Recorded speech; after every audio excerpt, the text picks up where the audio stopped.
My purpose is to transform the quality of the rest of your life in 20 minutes. It's not going to be difficult. It's only going to take one idea planted in your mind forever.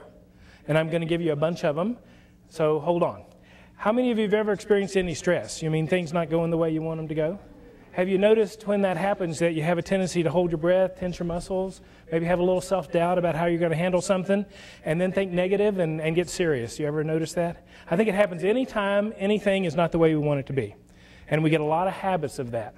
If you're going to learn how to speed through stress, you're going to learn how to recognize what I just described, what I call the automatic stress reaction, and change it to what I call the stress management response, which is just the opposite. So let's practice real quick. Everybody take a deep breath. And on the out breath, relax. So you've already done 2 steps in like 3 seconds. Let's do it one more time. Everybody take a deep breath. And relax. Good. Now just take your right hand, put it on your left shoulder, and just kind of pat a little bit and go, oh, okay. Now, this is just reassuring yourself. Reassuring yourself about your value, but also about that you can even when you don't know how. Now think about that, because isn't it easy to think you can do something when you know how? And where's there any stress when you know how? So it's all about when you don't know how and think you can't that we experience any stress. So what you want to learn how to do is actually believe that you can without knowing how. And you already do this in some area of your life. You already know when work comes to you. You don't stress about it because you'll figure it out. You don't know exactly how, but you'll figure it out. I just want you to do that same thing with everything. And learn how to practice it. So breathe and relax, reassure yourself, then think positive. Now this is not a Pollyannish kind of way. It's a really, projecting a positive into the unknown, looking out there and at the end result, the goal you want to achieve. And seeing what it would feel like. Get a little emotional juice going. And then actually, smile for no reason. So let's practice that. Everybody smile for no reason. Now, while you're smiling, keep doing it. Now, while you're smiling, try to feel bad. Can't do it. It doesn't work. There's differences happening in the brain when you actually put a smile on. We tend to wait for the emotion to have the smile, but you can actually do it the other way around. And when you practice in what I call the elementary school lessons in life, at the grocery store, when you're in traffic, when your computer crashes, and you get that automatic stress reaction, and you practice then moving through on those 5 steps to the stress management response, you get really good. You get really good at noticing it and recognizing it and moving through it faster. So that what the graduate school lessons in life are, when they come, which they will, you'll have some practice going. So like it was mentioned in the introduction that I got shot. I was just walking home from a trip down to the drugstore. Pretty day.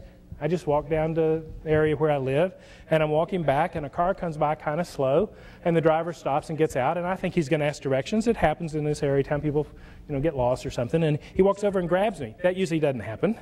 He grabbed me, and somehow I was able to step out of his reach. He pulled out a gun. 2 other men jump out of the car and come around.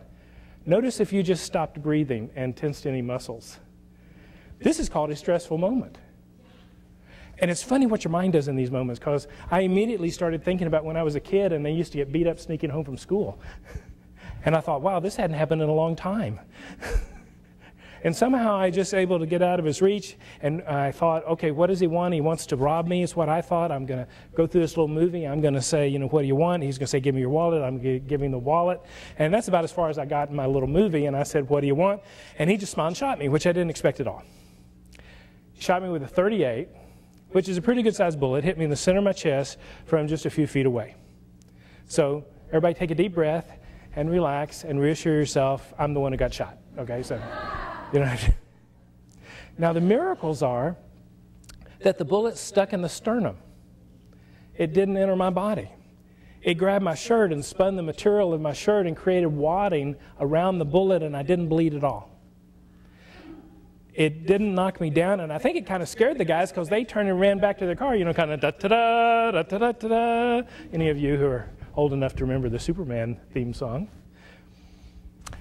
So there I am standing with these guys running away with a bullet in the center of my chest. And I knew I needed help. Now, I wasn't bleeding at all. It didn't knock me down. Actually, at that moment, I thought maybe it was a dart or something. you know, because I did see the gunfire. Flame comes out about 2 or 3 feet. It's very beautiful if you've never seen it. But I knew I needed help. So I turned and went to the first house with the light on. I knocked on the door. The guy who opened the door was wearing operating clothes, which I thought was a good sign.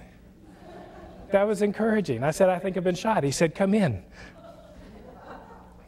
He called the police. He called the ambulance. He called my family. And I'd been practicing what I was just talking to you about moving through stress in 5 steps in 15 seconds, for years before this happened. So I'm automatically, just out of habit, breathing, relaxing, reassuring myself, thinking positive. I'm, you know, seemed okay. When we got into the ambulance, I am even thinking more positive. I mean, I'm thinking, this is a great story. Really, I'm a professional speaker. What do we need all the time? Good stories. This got my attention. I'm taking notes in the ambulance about what happened. Now, wasn't it a good story? It's an excellent story. It's become what's called a signature story. I'm known for the story. Getting shot from a professional speaker point of view, absolutely the best thing that's ever happened to me in my life. In fact, my book, it goes through every chapter, you know. I was shot in the center of my chest. It was the best thing that ever happened to me. You know, my wife threatened to divorce me. It was the best thing that ever happened to me. You know, I was audited by the IRS. It was the best thing that ever happened. In the middle of these things, it doesn't feel like that. In the middle of these challenges, we're overwhelmed with our habits, and we can't see through to something new. You've all heard the phrase, you know, when a door closes, a window opens. The problem is we have to make a change to find the window. And it's hard to do that at the moment the door closed. It's helpful if you've practiced making that change before the door closes.